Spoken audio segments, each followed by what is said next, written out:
I was just thinking about how James and I are doing this podcast where we're talking about the beliefs we've had that are have been wrong and have really led us down some dark paths and hurt us, and how important it is for us to talk about these things and get them out to as many people as we can. Um, but I was also thinking about how I was in church for a really, really long time, and I thought that I knew some of this stuff. Um, but the difference was that I knew it, but I guess didn't believe it. And the thing that popped into my head was, if you don't know that the gospel is really good news, that it's something that makes your life better, that it's not something that ever makes you feel beat up or down or unimportant, or like the things that affect you don't matter, or anything like that. If you don't know that the gospel is the answer to that, then I just want to tell you that it is, that there's so much more than what I know that I got in church. And it's really hard to admit when you're in it, that it's not enough, that it's not, doesn't feel right, that it doesn't do what you think it should be doing. It's not bringing you peace. It's not bringing you joy or patience or love. Because it does. And the other thing that I was thinking is that I know and I'm pretty sure James still have days where this stuff doesn't feel like it's the entire answer. Like we're still missing something. But the difference is that now we have this foundational belief and truth that makes getting all the way possible. And it's not something we'll know when we die or something, or something that we just can't get, or we're not good enough or smart enough or clever enough. I know that I had things that I would roll around in my head for days and weeks and years, that I once heard that it takes 10,000 hours of studying. I could be wrong. It might be 1,000 hours or something, but it takes hundreds, if not thousands, of hours on a subject before you're considered an expert. And I worried so much about certain things in my life, like my relationships, myself, the things that I didn't like about myself, or wanted to get rid of or whatever. I would be an expert in those things, and I realized at one point, if looking at that problem um just took, like, if I just needed to look at it more, that just didn't make sense, because I'd looked at all my problems for decades and never got any closer to an answer. And church was in there. I would talk to people about my struggles, and my hurts, and my complaints, and I just felt like there was probably some answer and I was just missing it. But I would just go at these problems incessantly. I would ruminate for decades. And for some reason in my mind, I thought if I did that enough, I would ultimately come to some solution. I would stop feeling a certain way or believing certain things. Although I didn't know that it had anything to do with what I was believing, I thought it was just about the fact of the matter. This person hurt me, and if I could just figure out how I was thinking about it wrong so that it didn't hurt me, by looking at it incessantly, then I could be free. And I was just stuck in that for so long. And so the thing I wanted to say was that what I opened with was, if you don't absolutely know that there is a way out of that, and it doesn't mean that you're out of it. I still struggle with some of the things that I always did, some of the same thoughts and beliefs that I always did. But now I don't look at them as a inescapable trap. I look at them as something that I know there's an answer to, and the answer has been provided, and the problem has been solved, and I am just too trapped in kind of either the old thinking or something that got buried deep in me that I'm not sure what it is, but it just stays there and keeps resurfacing, and you know yeah, popping up its ugly head. But now I have this hope, that it's not forever. And I just thought it was forever. I just resigned myself to so many things. Church being one of them, not knowing God being one of them. Just, I read Case for Christ, or, any of the biblical. I got a degree from a Christian university, um, that was heavy in theology, and I learned all these things about the Bible and angels and demons and Jesus, and the historicity of the Bible, and all this stuff, and it just didn't change anything. And that's just such a hard place to be. And I just wanted to say that it doesn't have to stay that way. James and I were talking the other day about how we give that to people, though, because I know for me it happened like in an instant, but I had been hearing certain things really consistently, in church and reading the Bible myself. Um, and and when it changed, all that stuff kind of flooded back to me, and it actually made sense. It wasn't just stuff I was supposed to know or stuff I was supposed to learn.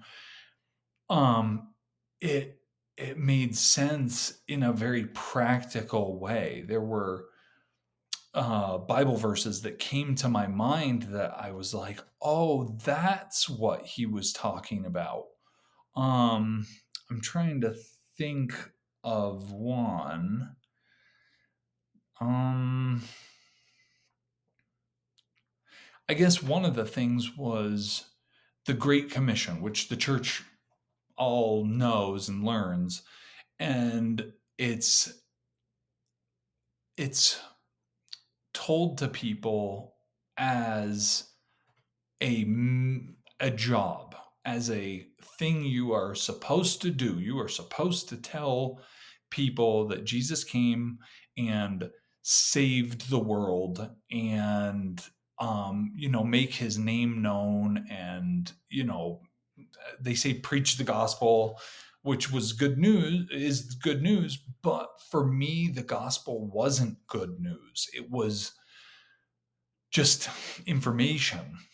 But that Great Commission verse in my mind, after I had started believing different, it went from a job to a I don't want to say opportunity necessarily, but kind of like an opportunity. The way I thought of it was when I was in church and people told me to tell people about Jesus, I felt like, I don't want to do that. Like everybody already kind of knows who he is and what he did and all this. And if they don't believe him, they're not going to believe him. And I'm not going to do anything different about that. But after I believed him, really, it became like he was my favorite restaurant. And I know that restaurant, my favorite restaurant, didn't come up to me after the meal and say, now go and tell everybody how good this meal was and how they should come here. I just automatically was so delighted with the restaurant that anybody that asked me, hey, where should I go? I would say, oh my gosh, I know the perfect place. It's this restaurant. It's amazing. The prices are great. They do a veteran discount, whatever.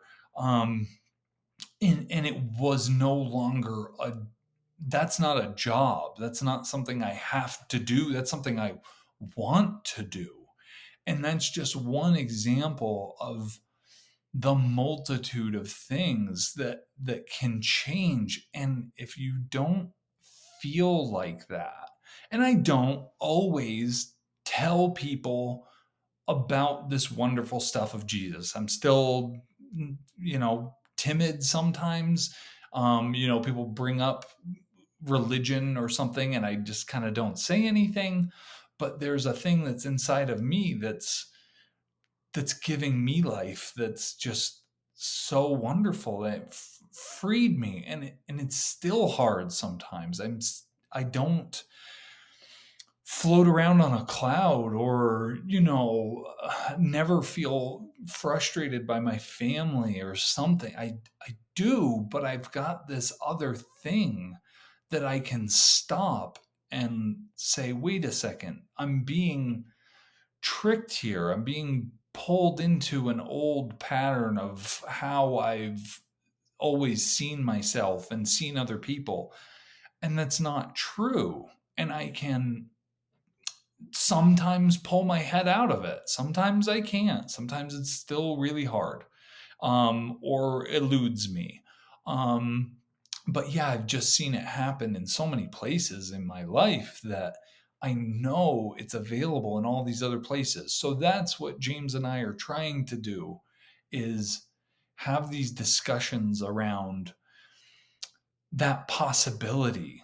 And we really hope that people listen, because the way everything changed for me, I was actually listening to a Brene Brown book on audiobook, and she's got this great, storytelling kind of way of speaking, but was saying all these wonderful things that I wanted kind of incorporated into my life. And it was in just a moment that all these wonderful things she was saying clicked with me, that they were like the things that Jesus was saying about me and everybody.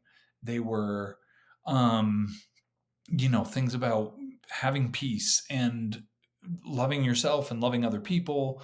Um, and it was listening to her trying to do kind of self-help stuff, like beating myself up for why don't I feel like this or think like this. And trying to do it, trying to behave it, being loving and being kind and patient and stuff. And I was all right at it, but it was in that moment that it switched, and I saw that God's truth was that. And it was I was able to have it alive in me and doing things in me, not just another piece of information that I could pull and implement in a situation. Oh, Jesus said turn the other cheek. Well, I'm really mad at this guy, but I'm going to turn the other cheek, even though I don't want to. And I still can do a lot of that stuff. Somebody could, cut me off in traffic, and I am honestly really angry with that guy right away. But then I'm able to kind of walk myself back and not just squelch the reaction, but know that I've got like a better reaction in me. And it's not about doing it. And if I get mad and I flip them off or whatever, then I do, and oh well. But um for me, this good news is possible and occurring, and just making things so much better. And that's what we want to give to people. And it doesn't mean it's easy, and it doesn't mean it's fast, and it doesn't even mean listening to us is going to make it happen for you. It happened in my heart in like an instant after hearing it for 15 years in some fashion or another. And James and I both think that it's being said to everybody. Um, in your hearts, same as it was in mine. I'm no different. I'm no better. I, in fact, was so discouraged that after a dozen or more years in church and being really committed and doing like I my ex-wife and I worked at a children's home where we were the house parents, and we were there to show the love of Jesus and all this stuff. Like, we did the mission work, we did the church every Sunday, taught Sunday school, and it it just still wasn't like really real. And so, I know that it's a lot of people out there are faking and pretending, and I fall into faking and pretending myself sometimes.